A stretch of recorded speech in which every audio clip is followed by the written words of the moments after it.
பூரிக்கு செஞ்ச பன்னீர் அப்படியே கொஞ்சம் மீந்துச்சு. அதுக்கே இன்ஸ்டண்ட்டாக தோசை மாவு ரெடி பண்ணிக்கணும். 1 கப் அளவுக்கு ரவை சேர்த்துட்டு 1 கப் அளவுக்கு அவுல், கொஞ்சம் உப்பு, 1/2 கப் அளவுக்கு தயிர் சேர்த்து நல்லா மூடி போட்டு நல்லா நைஸாக ருப்பி எடுத்து கிண்ணத்தில் ஊற்றிக்கலாம். மிக்ஸி ஜாரை தண்ணி விட்டு கலந்து ஊற்றிக்கிட்டு கலரி விட்டுட்டு கொஞ்சோண்டு சோடா மாவு சேர்த்து மூடி போட்டு 5 நிமிஷம் விடுங்க. அதுக்கப்புறக்குள்ளே தவா வச்சு தவா காஞ்சதும் நான் இதை மாமூலி நீங்கள் தோசையாகவே ஊற்றி சாப்பிட்லாம், அவ்வளோ சூப்பராக வரும். நான் செட் தோசை ஆட்ட ஊற்றினேன். தவாவில் எண்ணெய் தடவிட்டு மாவு ஊற்றி நல்லா தேய்ச்சி விட்டு எண்ணெய் ஊற்றி நல்லா செவக்க விட்டு திருப்பி போட்டு எடுத்தால் சூப்பராக வந்துச்சு.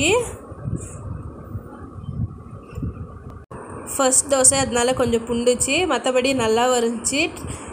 இதை பன்னீர் கூட வச்சு சாப்பிடும்போது அவ்வளோ டேஸ்ட்டாக இருந்துச்சு.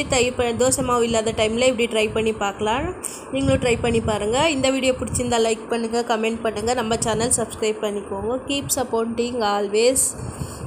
Thank you all.